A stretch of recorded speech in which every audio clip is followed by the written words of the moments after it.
জুলুমের steam roller তারা চালিয়েছে, কথা বলেন ঠিক কিনা? এই সুযোগ 16 বছর ধরে ধরে ওরা নির্যাতনের স্টিম রোলার ওরা চালিয়েছে। বিগত যদি সামনে আর কেউ এসে ইসলামের আঘাত করে, ও দাঁড়িয়ালা টুপিওয়ালা মানুষেরা কে কে কাফনের কাপড় বেঁধে রাজপথে ওদের বিরুদ্ধে লড়াই করতে কারা কারা রাজি আছে? দু হাত তুলে আল্লাহকে দেখাও তারা তারা। নারায়ে তাকবীর, লিল্লাহি তাকবীর, নারায়ে তাকবীর। তাহলে আমরা কোরআনের শাসন ব্যবস্থা চাই, কোরআনের আইন চাই, কথা বলেন ঠিক কিনা? অনেক দেখেছি ইতিপূর্বে, আমরা বুবুর শাসন দেখেছি, ভাবির শাসন দেখেছি, চাচার শাসন দেখেছি, দুলাভাই শাসন দেখেছি, আর বুবু দুলাভাইদের শাসন দেখতে চাই না। এ বাংলার জমিনে আমরা কোরআনের রাজ কায়েম, কোরআনের শাসন দেখতে চাই, কথা বলেন ঠিক কিনা?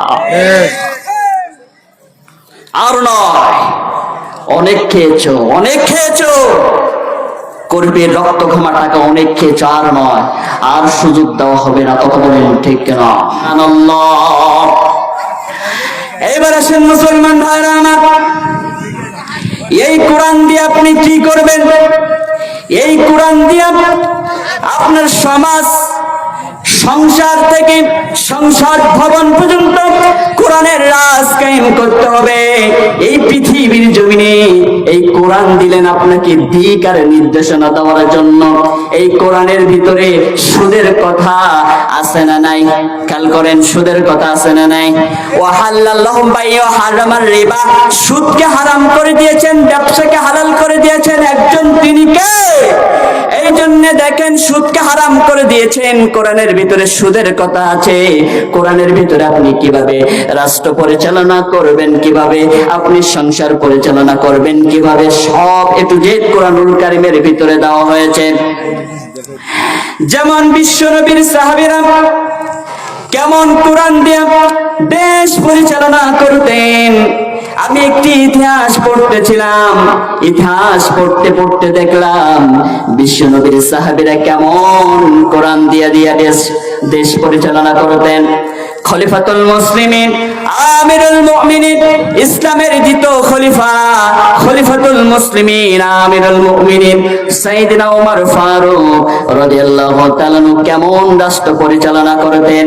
তিনি যখনই অর্ধজাহানের খলিফা ছিলেন, এক এক রাষ্ট্রের জন্য এক একজনকে দায়িত্ব দিয়ে দিলেন, আমিরের দায়িত্ব দিলেন।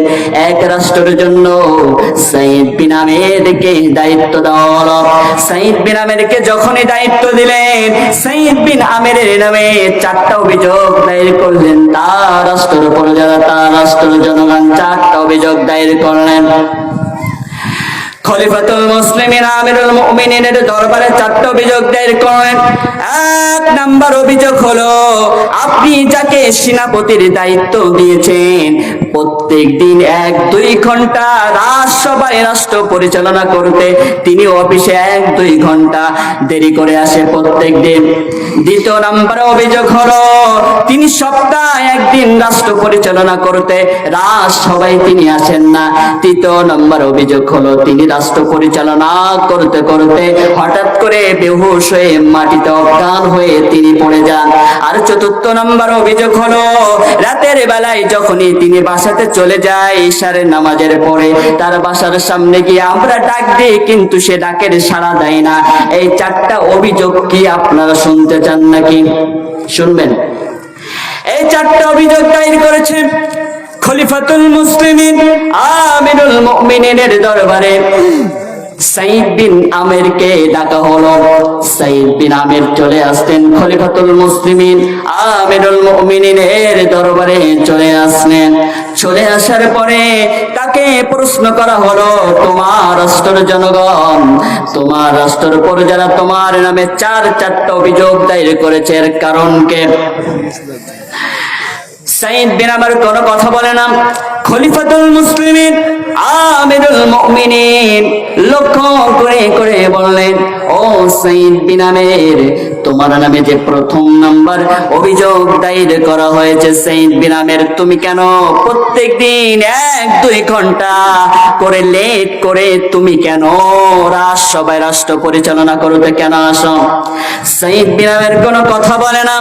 সাইদ বিন আমের চোখ দিয়ে অঝরে টপ টপ টপ টপ করে পানি ঝরছে। সাইদ বিন আমের কোনো কথা বলে না।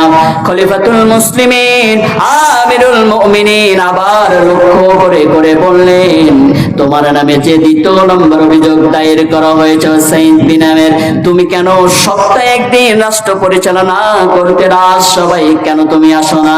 কথার জবাব দাও।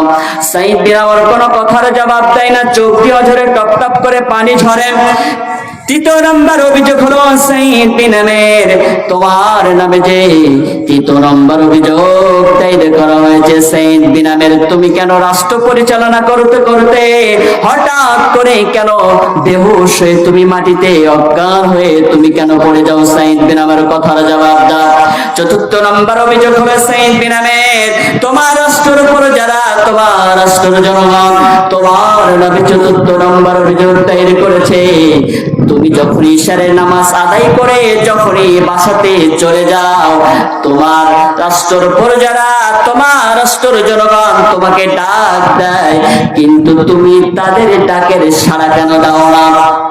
সাইদ বিন আমের খলিফাতুল মুসলিমিন আমিরুল মুমিনিনকে লক্ষ্য করে করে বললেন, তাহলে শোনেন খলিফা, প্রথম নাম্বার অভিযোগ যে দায়ের করা হয়েছে আমার নামে, আমি কেন প্রত্যেকদিন 1-2 ঘন্টা রাজসভায় রাষ্ট্র পরিচালনা করতে কেন দেরি করে আসে, এর প্রথম নাম্বার কারণ হলো, ও খলিফাতুল মুসলিমিন, আমি ওই রাষ্ট্রের প্রেসিডেন্ট হতে পারি, ওই রাষ্ট্রের প্রধানমন্ত্রী হতে পারি, কিন্তু জেনে রাখেন, শুনে রাখেন, আমার প্রজারা তোমরা সকলেই শুনে রাখো, আমি ওই রাষ্ট্রের প্রেসিডেন্ট হওয়া সত্ত্বেও আমার বাসায় কোনো কাজের মানুষ নাই, আমার স্ত্রীটা হলো প্রতিবন্ধী ন্যাংরা খোড়া, আমার ছোট্ট ছোট্ট 3টা বাচ্চা আছে, আমি ফরজের নামাজ শেষ করে এসে গম থেকে আটা তৈরি করি, সেই আটা দিয়ে রুটি তৈরি করি, আমার বাসার কাজগুলা, আমি ওই রাষ্ট্রের প্রেসিডেন্ট হতে পারি, আমার বাসার কাজগুলা আমি নিজেই করি,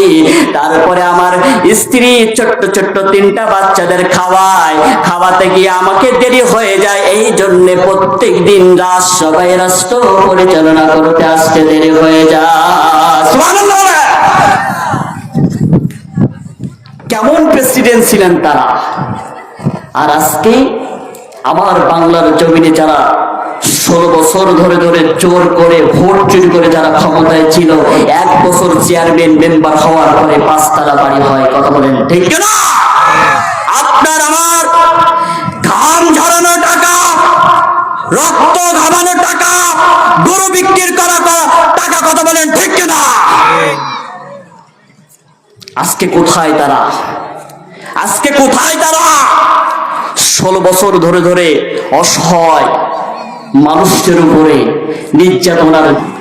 আবার মুসলমান বাবারা, সাইদ বিন আমের নামে 2 নম্বর মামলা দায়ের করলেন। সাইদ বিন আমের, তুমি কেন সপ্তাহে একদিন রাষ্ট্র পরিচালনা করতে কেন আসো না?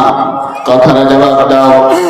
সাইদ বিন আমের লক্ষ্য করে করে বললেন, শুনে রাখেন ও খলিফাতুল মুসলিমিন আমিরুল মুমিনিন, শুনে রাখেন, আমি ওই রাষ্ট্রের প্রেসিডেন্ট হতে পারি, ওই রাষ্ট্রের প্রধানমন্ত্রী হতে পারি, কিন্তু শুনে রাখেন, আমার গায়ে যে জুব্বাটা দেখতেছেন, এই জুব্বাটা ছাড়া দ্বিতীয় কোনো জুব্বা আমার নাই। বিশ্বনবী সাল্লাল্লাহু আলাইহি সাল্লাম বলেছেন, আত-তুহুর শাতরুল ঈমান, পবিত্রতা পরিচ্ছন্নতা হলো ঈমানের একটা অংশ। এই জন্য জুম্মার দিন চলে আসে, সপ্তাহে একদিন জুম্মার দিন চলে আসে, সকালবেলা ফরজের নামাজে পড়ে আমি আমার জুব্বাটা পরিষ্কার করে দিই, শুকাতে শুকাতে জুম্মার নামাজের সময় চলে আসে।